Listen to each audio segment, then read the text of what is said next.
Salut tout le monde, alors aujourd'hui je vous propose un plat traditionnel marocain, l'arfissa. Et donc cette rfissa est originaire du Sidi Slimane qui se trouve dans le nord-ouest du Maroc.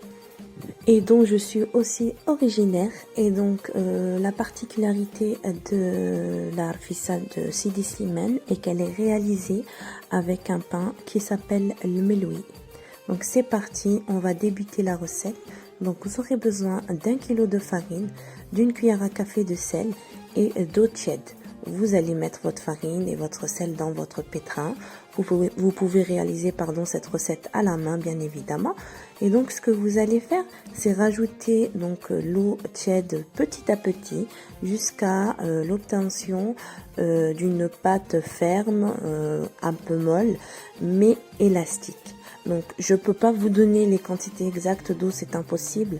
Ce que vous allez faire, c'est vraiment la réaliser avec vos yeux. Voilà. Et n'hésite pas à liker, à t'abonner et activer la cloche de notification si tu veux plus de recettes et tu seras vraiment pas déçu du voyage.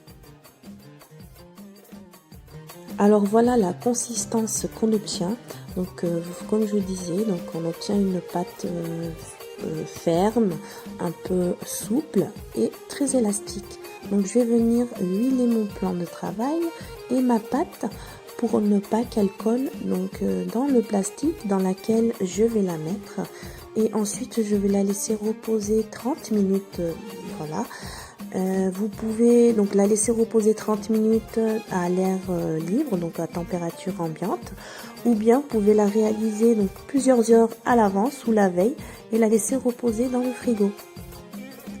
Donc pendant que notre pâte repose, on va réaliser la sauce, donc le poulet en sauce. Donc je vais mettre mon poulet dans la marmite, la poitrine vers le bas. Donc ma marmite n'est pas, donc le gaz n'est pas allumé, pardon. J'ajoute 2 oignons émincés grossièrement, enfin assez finement mais pas trop fin non plus. J'ai ajouté 2 petites tomates pelées et mixées et une demi-cuillère à soupe de sel, de poivre et de curcuma et de gingembre. Et j'ajoute une cuillère à soupe de semen, c'est du beurre rance. Donc ça aussi c'est une recette donc qui vient du Maroc, l'Algérie, un peu partout dans le Maghreb. Voilà, et là j'ajoute donc des pistils de safran dans un récipient que je vais venir ajouter de l'eau bouillante pour le laisser infuser.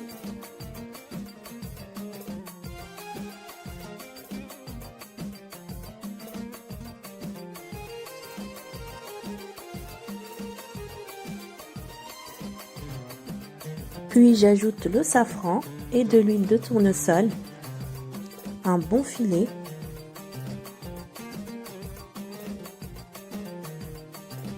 Et là, je fais bien mariner mon poulet.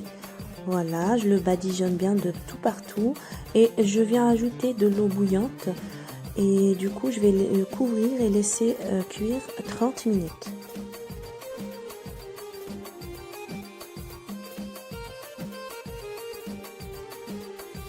En parallèle, je vais mettre de l'eau dans une casserole avec une cuillère à soupe de sel. Et je vais ajouter un verre de lentilles. Et je vais les laisser cuire.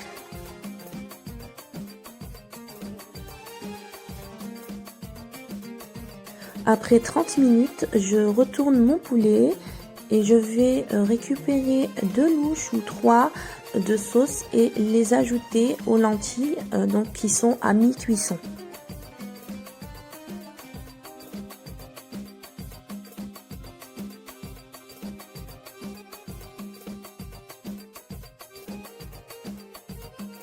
Et voilà, mon poulet est prêt, mes lentilles aussi, donc j'ai tout éteint et je vais vous montrer maintenant comment réaliser les melouis.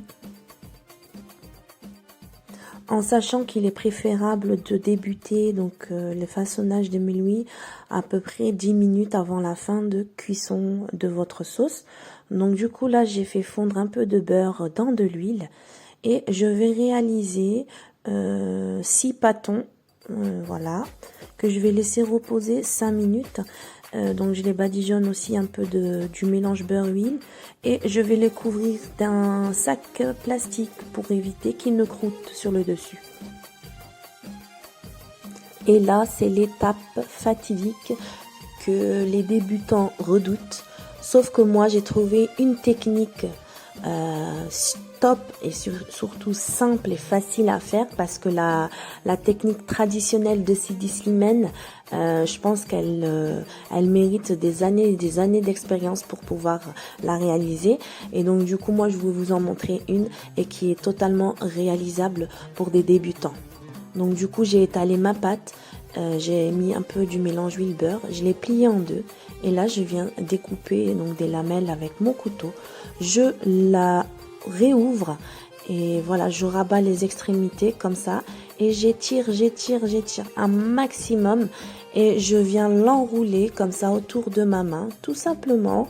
Et voilà, et là je la dépose délicatement, voilà, j'essaye que ce soit bien serré. Et on est se reposer 5 minutes avant de l'aplatir comme ça. Bien évidemment, j'ai mis ma poêle à chauffer avant, à feu moyen. Et j'étale bien, c'est important de bien colmater les espèces de filaments qui vont se former par la suite, sinon tout va se décoller. Et hop, je la pose sur ma plaque, il faut aller vite parce que elle risque de se déformer. Voilà, je l'étale encore un maximum. Et ensuite, je laisse cuire d'un côté. Et dès que ça, vous voyez, ça change un peu de couleur, je la retourne. Et je recommence à retourner jusqu'à qu'elle soit bien dorée.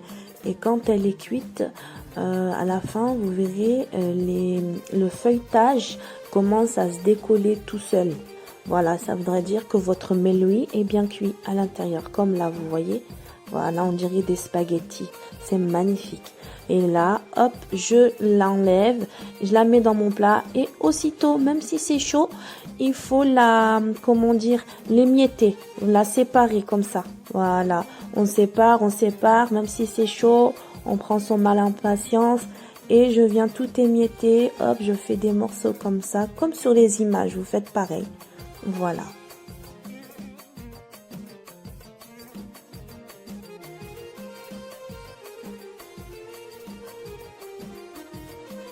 Donc il faut savoir qu'avec 1 kg de farine, on fait une quantité de meloui pour 8 personnes. J'en ai retiré un petit peu parce que ce soir-là, on n'était que 4. Hein. Voilà, j'en ai mis beaucoup moins. Et là, hop, on passe au dressage. Aussitôt, il faut que le meloui soit chaud. Hein. Et là, hop, je viens mettre de la sauce, bien généreusement, plusieurs louches. Et je vous laisse avec la suite du dressage en images. Et pour toutes les femmes qui sont enceintes et qui regardent mes recettes à chaque fois et que voilà, je suis vraiment désolée. المرأة اللي حاملة الله يعطيك الستر لا تسمحي لي يا اختي سمحي لي وعافاك ما تشوفيش عافاك.